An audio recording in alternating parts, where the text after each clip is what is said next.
session of Yeshiva Classroom, and we're here every week at the same time, God willing, and this is where we can be caught on YouTube.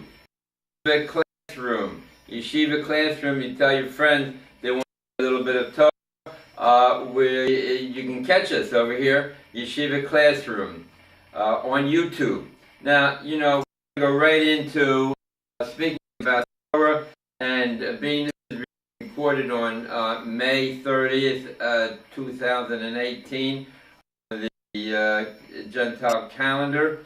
The subject that we're going to start off with is the Seder, the Parsha of the week, right? The portion of the week which is Noso, and that's found in the book of Numbers, right? There's 24 books of the Bible, and so this is the Torah that was given to Moses. This is the Torah given to Moses, not the actual per se as you see here. This is a reproduction copied from the original, going back to when it was given. It was dictated.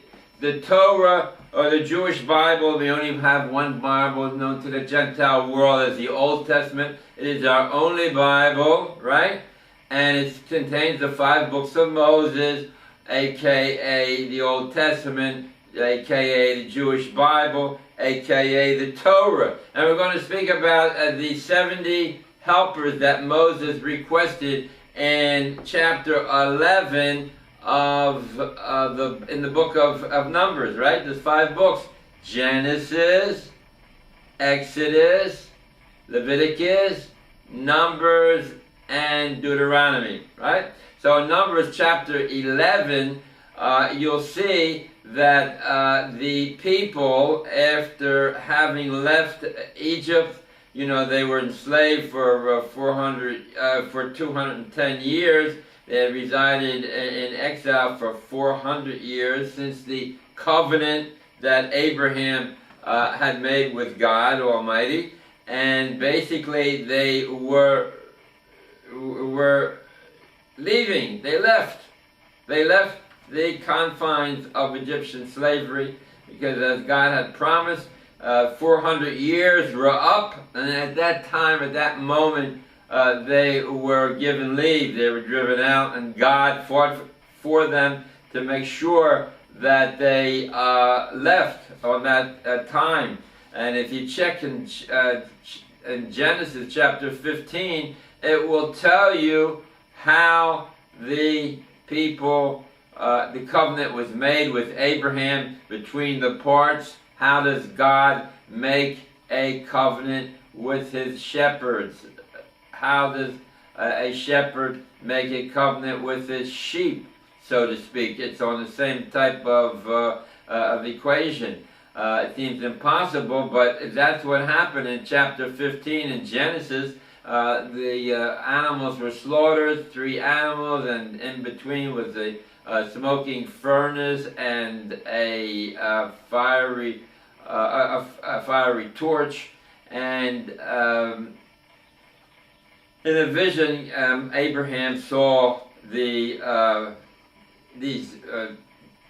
articles that I mentioned pass between the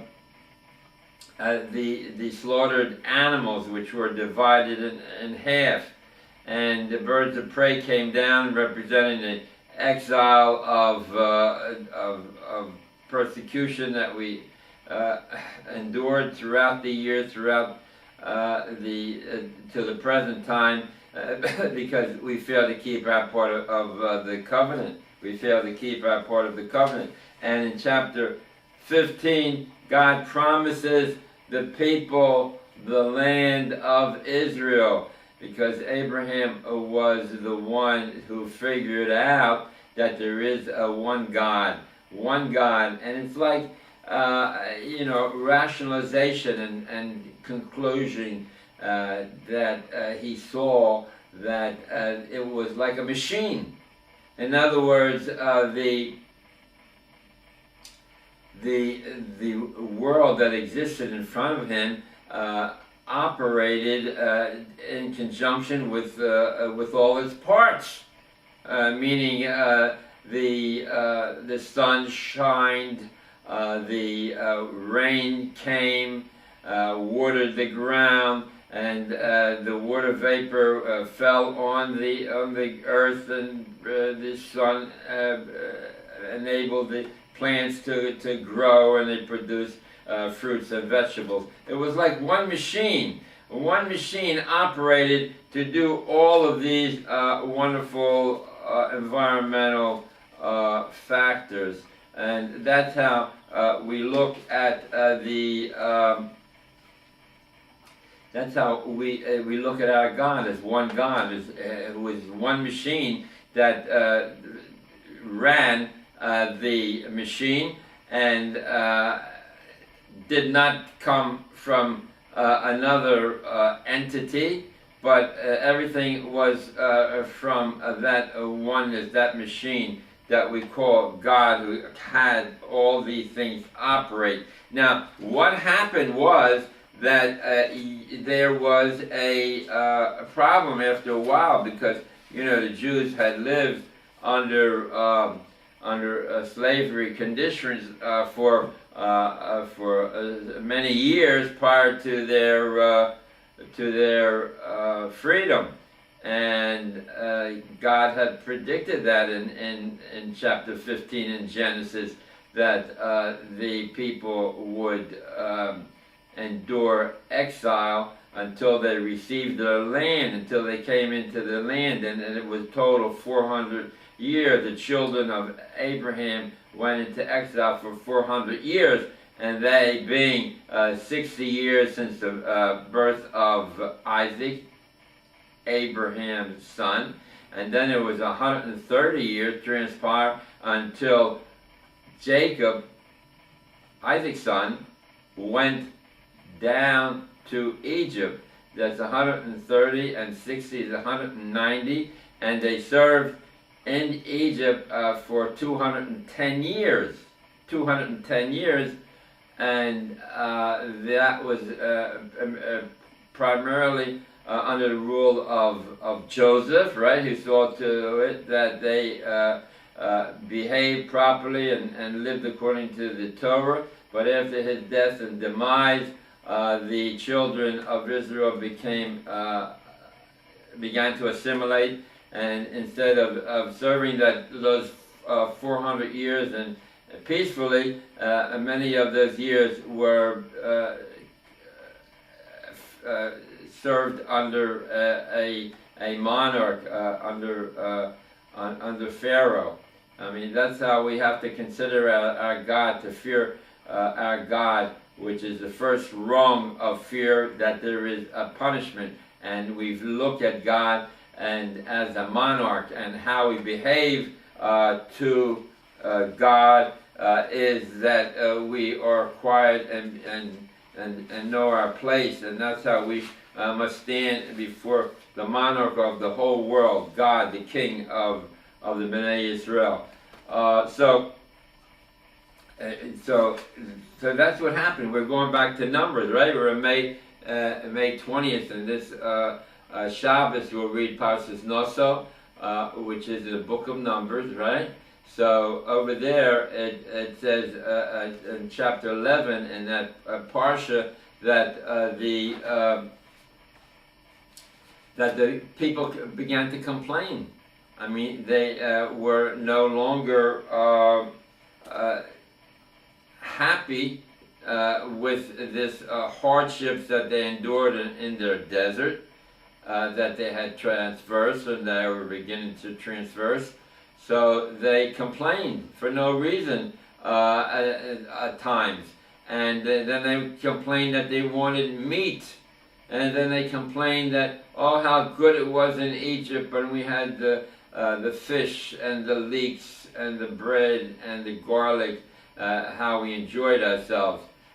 So all of that was on the in chapter 11 in Numbers, in chapter 11 in Numbers, and Moses cried to God, how can I supply 600,000 men between the ages of 20 and 60 with meat?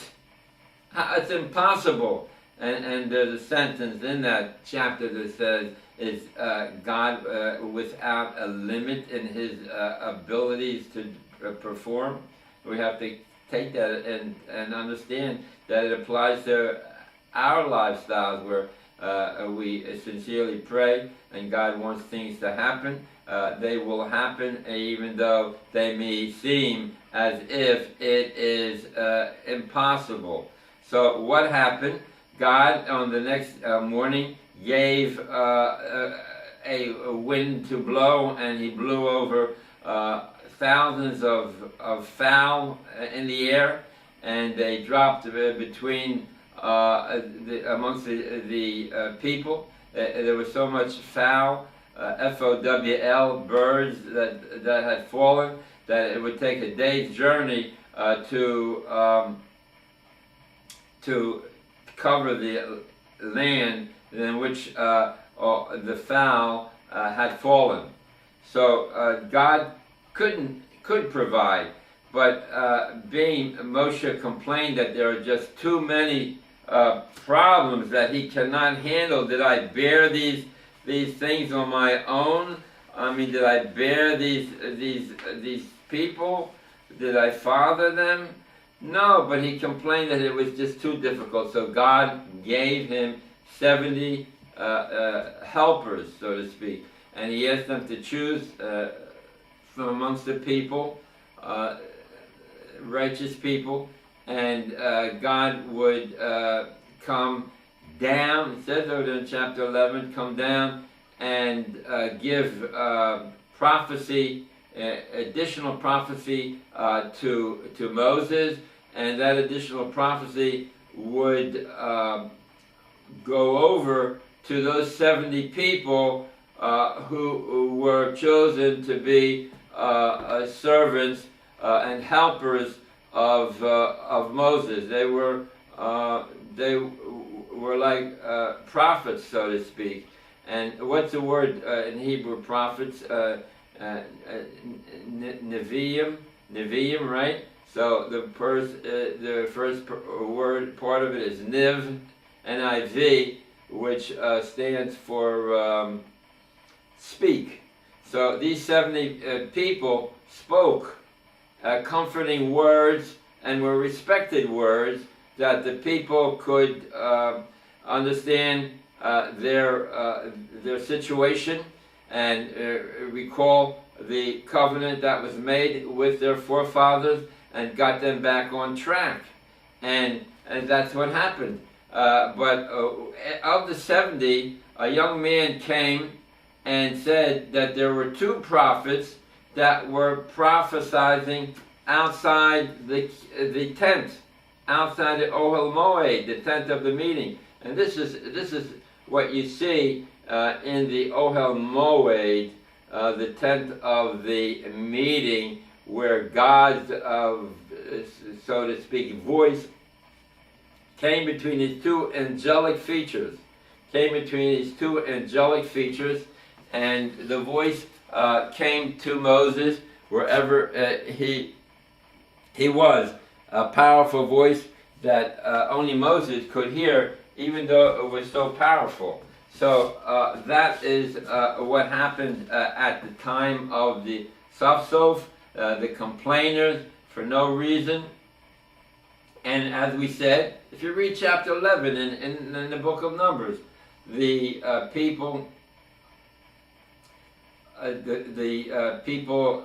began to get back on track, and these 70 were in the Ohel Moed, the holies, not the Holy of Holies, which the Kohen Gadol enters once a year on Yom Kippur, right, the Day of Atonement, and officiates there when he goes once a year.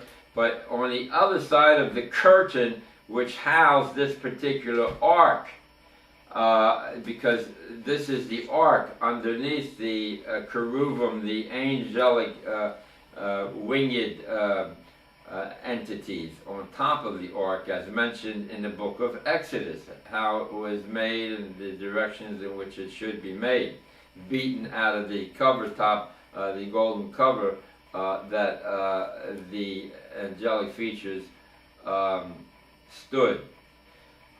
So what had happened was these 70 received the prophecy, a reflection off of Moses, and they were able to prophesy, and they were able to speak the ingrained words that were reflected off of Moshe Rabbeinu, Moses our teacher's prophecy, and the people were stilled and quiet. And if you continue in chapter 11, it says a young man came and said to Moses that there are two people prophesying outside the camp, and they were Eldad and Medad. Eldad and Medad, the only two of the 70 that were mentioned by name. And so this young man thought they were out of step, and they were not correctly behaving. And Moses said, no, that they're all right, they can prophesy, and we learn out that that prophecy and righteousness can come from individuals that may not be in the authority and respected as leaders, but they may be people who have been given this charge to prophesy, and they may be out of the confines of the establishment, the organized establishment. So today when you look around and you see singular people espousing words of Torah that does not meet with the standard of the authoritative, respected majority who appoint them to leadership, do not underestimate their value, because as long as they speak in Torah and lead in the righteous way, they are to be respected as well. And they may be today individuals of minority groups within the Judaism who speak with a tongue that has been charged by God. And you know, when I spoke about the 70, they were a physical composition that was not as it was before they entered and received prophecy. They were a broken down type of an individual, and not like Moses, who spoke with God mouth to mouth, face to face. And if you look in chapter 11 in Numbers, it'll tell you about how Moses was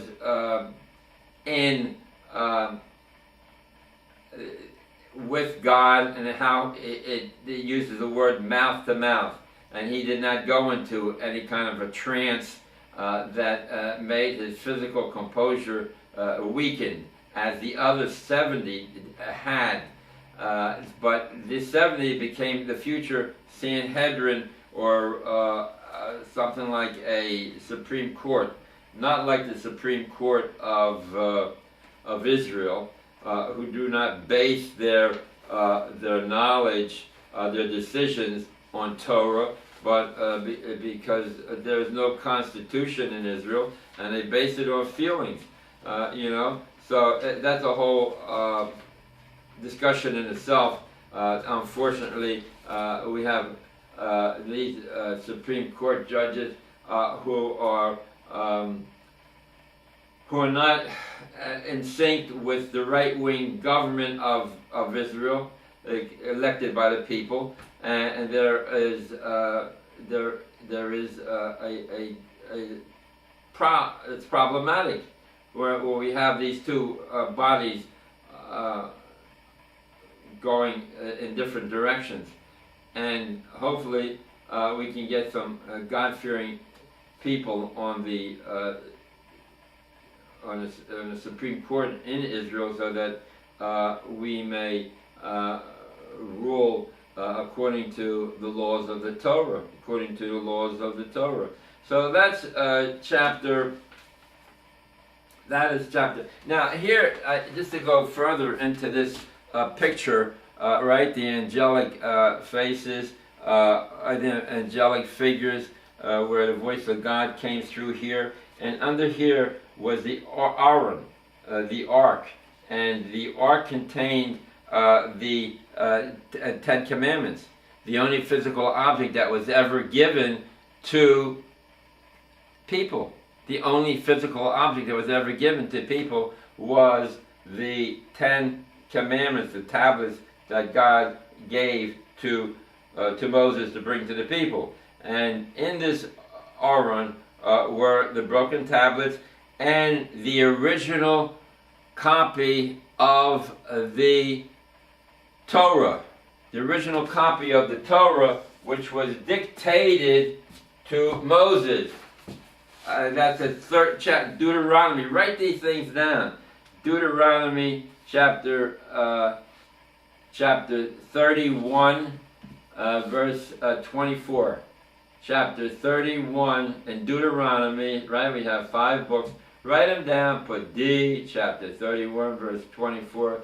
And over there it says how God dictated the Torah, the 5 books of Moses, and he wrote them down. And that original copy was housed in the Aron, the ark. That original copy was housed in the ark, and Moses made 12 copies of that book and gave it to the individual tribes who were scattered out throughout the land. And here we see the delineation of the tribes and the area in which they were given, right? These are the delineation, the boundaries of each of the 12 tribes.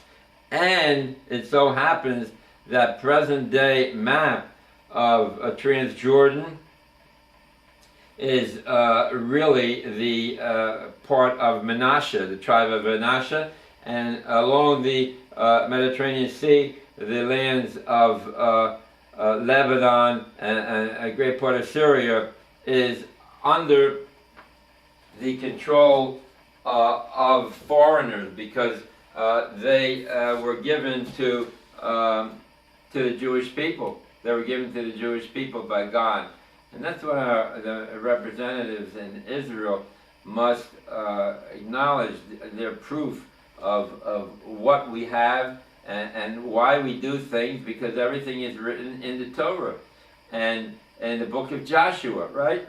We have 24 written books, excuse me, 5 books of Moses, and then the book of Joshua, who came over and divided the land according to Lot, which was already proposed, but they did it according to a democratic law, and they picked and they chose, and everyone got their parcel. So that's a little background of the settlements of the 12 tribes in Israel. And just as though we could not imagine that during World War II and afterwards the Jewish people would come out and they would be in control of the entire land of Israel. The entire land of Israel, what a miracle. And then we go back and say, well, look what happened to the 6 million souls, men, women, and children. Who in their right mind could ever possibly think that the that men, women, and children would be systematically organized into death factories. 6 million, and then afterwards remnant would survive, and they would come back to possess the land of Israel, the present day Israel. Is that not a miracle right in our midst? And then we have to think, well, why did God, I asked the rabbis or whatever, why did God have these people killed, And then you have to understand that you say, well, we don't understand God's ways. How ridiculous that is. When all you have to do is look at the Bible, and in many places, and the Bible, it tells of what the Jewish people should do. Chapter 26 in Leviticus 1-14 say, if you listen and obey and learn the mitzvah, the commandments, then you will have peace and prosperity and happiness. But if not, God forbid, then you will suffer punishments. And if you think these punishments are accidental, the word carry, if you think they're accidental, you're mistaken, because then I'll give you more accidental punishments until you come to the belief that there is a God, and that the God made a covenant with the Jewish people. Now I'm going to read in Deuteronomy chapter 28, the first 14 sentences, and it tells all about the happiness that you will have if you hearken to the words of the Torah. Here it goes, and I quote, I shall be that if you hearken to the voice of Hashem your God. We call Hashem the name because no one has ever seen the face of God in this and lived, and therefore we call him by Hashem, the name, or Shema, that we heard, the name that we heard at Mount Sinai. And it makes such great sense that a remnant of our people are still following those rules. And we just hope that God has mercy and pity on us, that all of our Jewish brethren do not follow the rules of the Torah. And hopefully we will work and get them back in line, so to speak. I mean, it says over there, the place that skips me, but it says the sins, the transgressions that are known should be handled by the people, but the hidden transgressions I will take care of, God is saying. The transgressions that the people commit should be handled by their fellow brethren, and the hidden transgressions will be taken care of by God. So where does that come in? The source, I forget me, but it's a sentence in the Torah. And while we're talking about sentences in the Torah, I want to give you chapter 23, verse 29, in Leviticus, chapter 23, verse 29, where we said that it talks about the holidays, and Yom Kippur is such an important holiday that we should fast and meditate on that day, because it is a day that we are to be forgiven, just like when Moses received the second set of the Ten Commandments, as he had broken the first set, because the Jewish people had sinned in front of him, and therefore God on the 10th day of that month declared their forgiveness, and Moses came down with the second tablets of the 10 Commandments. The broken ones were also kept, and they went to war with the broken ones usually. But the 10 Commandments were put into the ark that we had just shown you, and on that day we would be forgiven.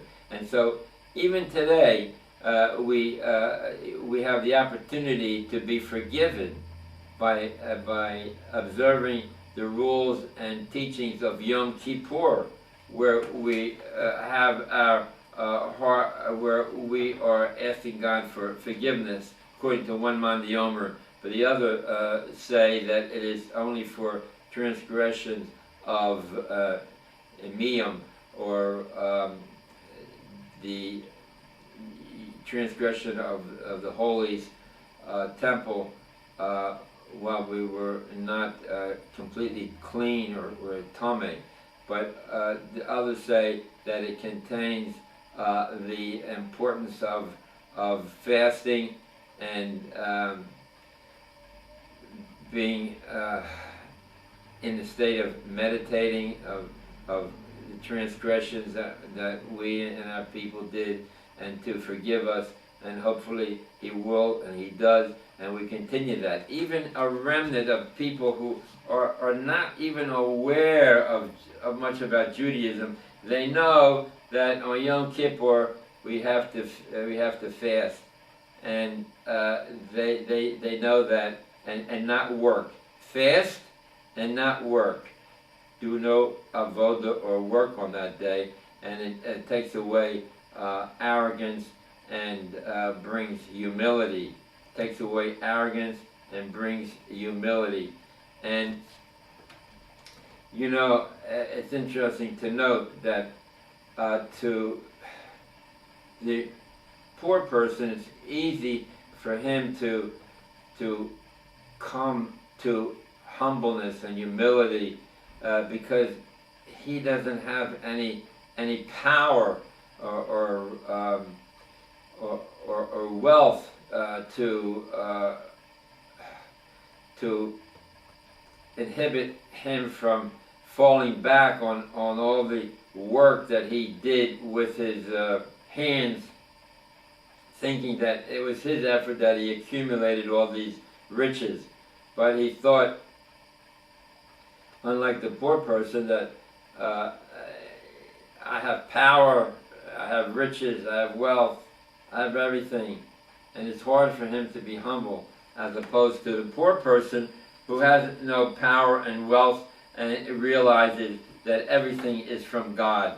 He realizes everything is from God. It's a nice thought, a lot of nice thoughts that unfortunately I don't have the ability to give over to you, nor do people want to listen to long tirades. But you can always catch me on YouTube, Yeshiva Classroom. And as we spoke before, those 70 who had gotten that nevuah, the prophecy, were different.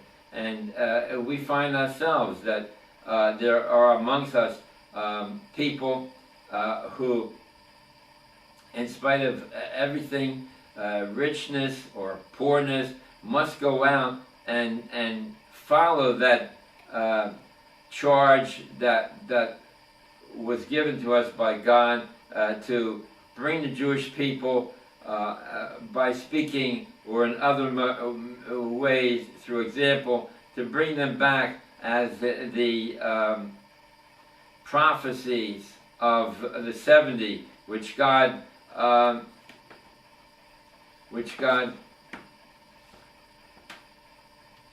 gave through Moses, and the prophecy, excess prophecy was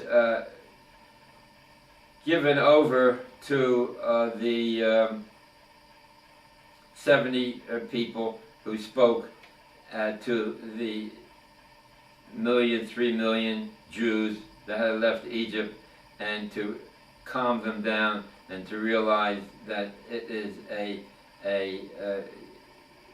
unique experience that God is leading them. And we have that today. There are amongst us people who have that charge that must go out, whether it's full-time to be a Rebbe or assistant rabbi or just a light into the nations by being an example to for others, to be a Kiddush Hashem, to sanctify God's name. And that's what many of us are striving for. So it's something extra that the masses of Jews do not have, and they have to work much harder to attain the level of those people, those Jews who were born with that excess drive to fix the world. And as a result, those people have it easier in that they know what their job is in this world. And as we had begun, we were to read the first 14 sentences of chapter 28 in Deuteronomy, same thing like 26 in Leviticus. It says, I shall be that if you hearken to the voice of Hashem your God, to observe, to perform all the commandments that I command you this day, then Hashem your God will make you supreme over all the nations in the earth. All these blessings will come upon you and overtake you if you hearken to the voice of Hashem your God.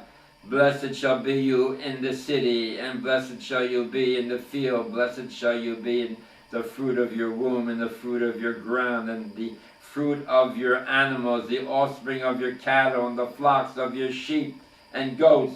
Blessed shall be your full basket and your kneading bowl. Blessed shall you be when you come in, and blessed shall you be when you go out. It goes on. This is only sentence 6. So there's 14 sentences that go on to tell you how peace, health, and prosperity with your families, and with your animals, and with your offspring, and with your work, and you will be happiness. But then again, on 15, chapter 28, verse 15, and chapter 26 in Leviticus, verse 15. But if not, then you will accrue all the punishments. And it lists the punishments. In 28, there are 98 punishments, 98 punishments that could possibly happen, and did happen, as we experienced in the World War II Holocaust, where in chapter Deuteronomy 28, verse 59, it says over there that there will be such a decree, a horrific act that has never been written about in this book, and that's referring to the Holocaust. It's like a forest fire. What had happened is that the non-observant took command, the leadership, and they were subtly and not so subtly with the school system setting up all kinds of anti-religious programs to wean away the people. And they told on the government officials, we're speaking about in Russia, that these Jews, the observant Jews, were bad, and they did not have a voice. And as a result, there was a forest fire. And when the forest fire comes, it wipes out everything. The good and the bad, the evil.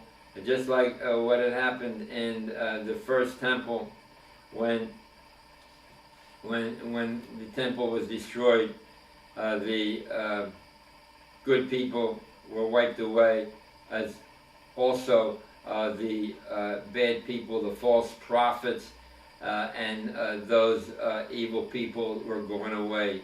And that's what happened in the second temple, when the Sadducees were strong and did not believe in the oral Torah which gives light, which the menorah faces towards the light. The light of the Torah is the explanation of the oral of the Bible, which is the Talmud, and that's why we're getting so many converts to Judaism, because they're listening and they're seeing and they're realizing that the one God is the God of Israel.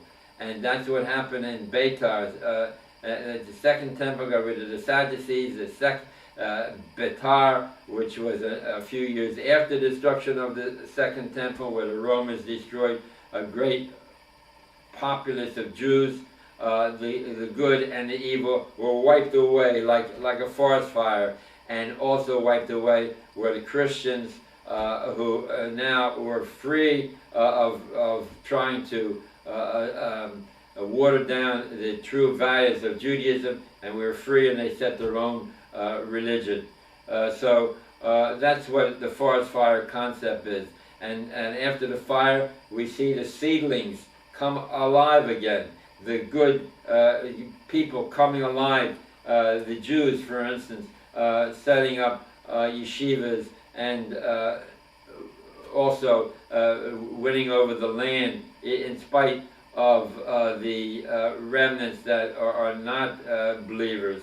So just look at so many people are becoming observant, and no matter where they are in the world, they're coming to Judaism and realizing that it is a true place. And then we say, well, in America, he says, Jews control the USA. Here we have anti-Semites, just like after the destruction and realization that God is a true God of Israel, the God of Abraham, Isaac, and Jacob. Then we will realize that there is a true God, and we happen to be born or converted according to halacha. Look at Ivanka Trump, and look at the goodness that President Trump has done for the state of Israel. It's unimaginable that such a thing could happen, where just previously in the Obama administration it was just the opposite of all that was pro-Israel. So you see, we have to take lessons from history and realize that everything is from Hashem, and we have to study and learn and perform, like it says in Deuteronomy. You have to get yourself a Bible, a Jewish Bible, not that you picked up in a hotel room, but a Bible, preferably like Art Scroll, ART, in a Jewish bookstore, or on Amazon you can get it, or Behold the People, very important, even to the observant. Behold the People, get it on Amazon, and that will give you insight in a very succinct way of understanding of what you're saying. And for instance, in the Haftorah on Saturday, we read in the Haftorah of different kings and the prophets who administered to them during their reign. So I mean, if you don't know the prophets, you won't know the reign in which they advised the king. So, like, the king, there were two kingdoms. What happened in Israel was King David, Zecher Tzaddik Livracha, who was a strong believer in God and carried out all the precepts and expanded the territory of the nation to include all the 12 tribes that God had given them. And then his son Solomon followed in suit and built a holy temple. And after that time, there was a breakup, and Rehoboam didn't want to follow Rehoboam, Solomon's son, right? Because Solomon had very harsh and making the people work 1 month to work in Lebanon to gather the stone, and 2 months off. So it was very difficult for the people. And Solomon's son Rehoboam wanted to continue that policy, as he listened to his peers who told him continue to be harsh. And Yerovam, right? Rehoboam is Solomon's son. Yerovam ben Nevat said, no, it's not right. We're going to make a new kingdom. And he broke away from that kingdom and set up a kingdom called Judah, right? The kingdom of Judah. And he set up his own kings. He set up a fence, right? A fence so that people would not go back to Israel and Jerusalem, but he set up his own kingdom. He had guards stationed at the border, turned the people away from going to Jerusalem, and they went instead to a place where I think it was Bethel, I'm not sure, where they would do the same type of offerings. And the kings was, after Rehoboam ben Nevat was Nasam, Basra, Elam, Zimri, Omri, and Achav, right? Those are the king of Judah. And Achav married the wicked Jezebel from Lebanon, intermarried. So that's a little bit of history. So in Behold the People, it will give you a succinct understanding of who these people were in chapter 10 and who followed who. So it's very informative and very helpful because the Tanakh in English, you read, for instance, where both the king of Judah and the king of Israel named their sons the same name, Achasiah and Jehoram. All right, so it gets confusing, but who was speaking? So whatever. So I advise people to get that book, Behold a People, by Rabbi Victor Miller, Miller. Now, Rabbi Miller did not write this book based on his knowledge entirely, but he learned in Slobodki Yeshiva, and they got that transmitted in succinct form from Israel as far as ideology goes also. And this is a picture of Auschwitz, where no one would help the Jewish people. Trains ran continuously, 7 days a week, continuously to the murder factory. Babies, women, children, all ages. And what did they get? It was a kindliness, so to speak, because, I mean, no one wants to die, but there is a next world. And instead of letting these people go and make themselves non-observant and non-believers, God took them in their prime, wherever they were, and He brought them so that they may enjoy the next world, automatically attaining the next world solely because they died for the sake of their only being Jewish. And that's the charge we have today, even though we have it good, relatively speaking, best doctors, best food, varietal food, all kinds of greatness, and Do we appreciate it? Do we learn to perform, to how to act? Look at Deuteronomy chapter 4:1, chapter 5:1, chapter 6:1, chapter 7:11. All these tell us that it'll be good for you if you perform and learn the commandments, because this world is only a stepping stone for the next world. I mean, some people were able to accumulate great wealth, and it was a gift from God, and not that, well, I'm going to give it away. No, God gave them it as a gift, and therefore that it belongs to them. And that's what we have to learn out, our station in life. And whatever station that we find ourselves in, we have to make sure that we continue to follow the laws and rules of the Torah. And just as, but one thing we can talk about, we spoke about a little bit about the Tanakh, the prophecies, right? Isaiah, Yirmiyahu,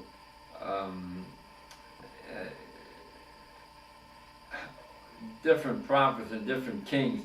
And let's give a thought to Jeremiah, who lived at the destruction of the temple, the first temple, where he says in chapter 9, verse 23, he says over there that let not the wise man glory in his wisdom, nor the rich man glory in his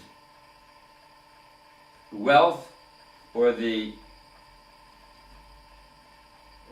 strong man in his strength, but let them glory in understanding me, God, who provides righteousness and justice to the land, meaning its inhabitants, with which I desire. So God implanted in us, right? But let the people glory in me. God, who gives righteousness, justice, and kindness to the inhabitants of the land, right? Let them glory in me, God. What does glory mean? Definition: atonement, adornment, glory, adornment, and honoring an entity for doing a great accomplishment.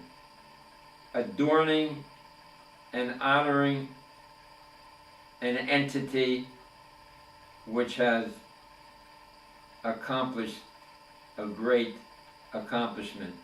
Not the strong man, not the wise man, not the rich man, but the man of God. God, who has given man this quality of kindness, which was given to man, and man to expand and to give over to the world, tikkun olam, to fix the world. And that's the purpose of the Jews. We have to give over great teachings and not silly actors or actresses or sportsmen or people who do not live by the rules of the Torah. So those are some thoughts of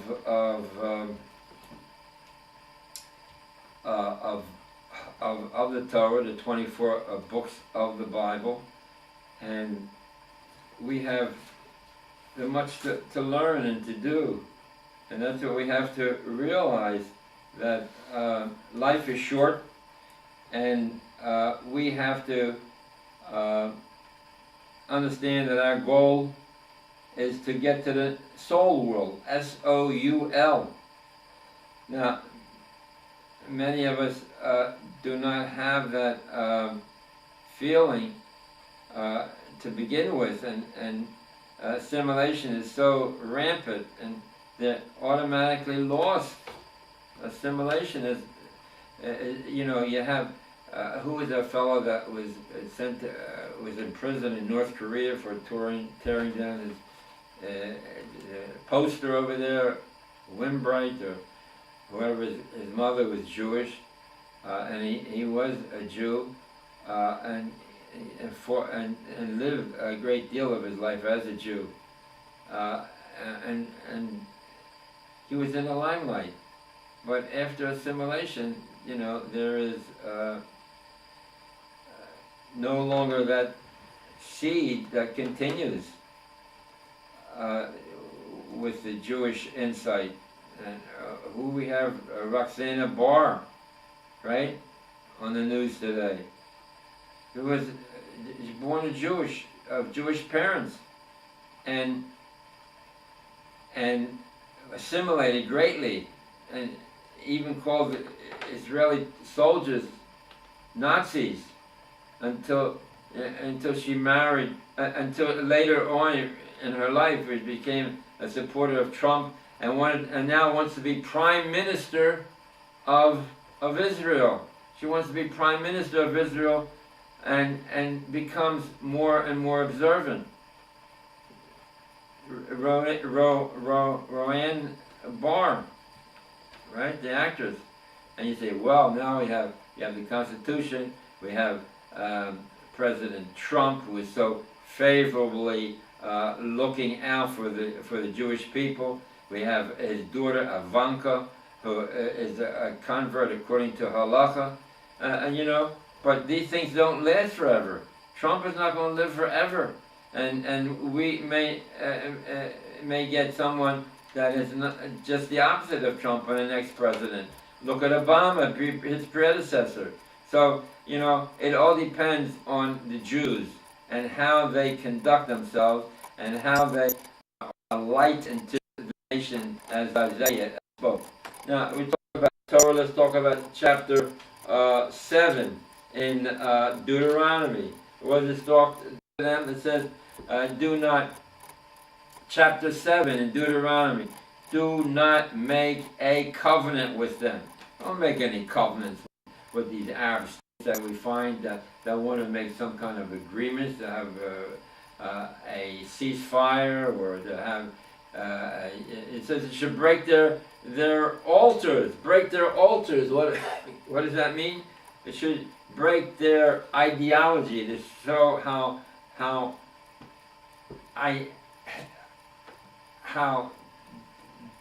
different they are from the realization and the practicing of a Jew.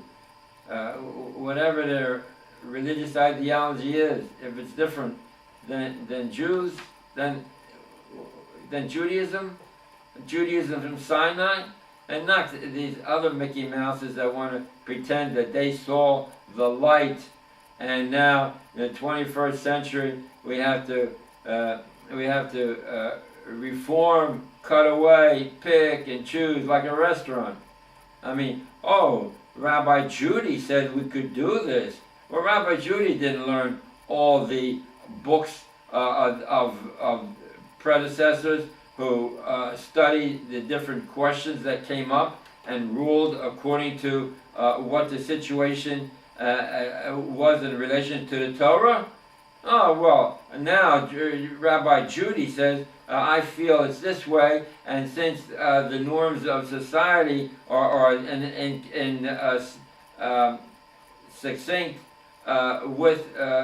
sync with Judge Rabbi Judy, I'm going to go that way.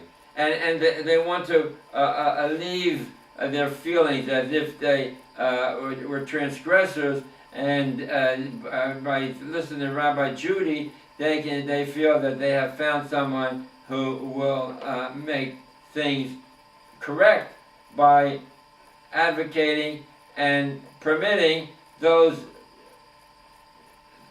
ideas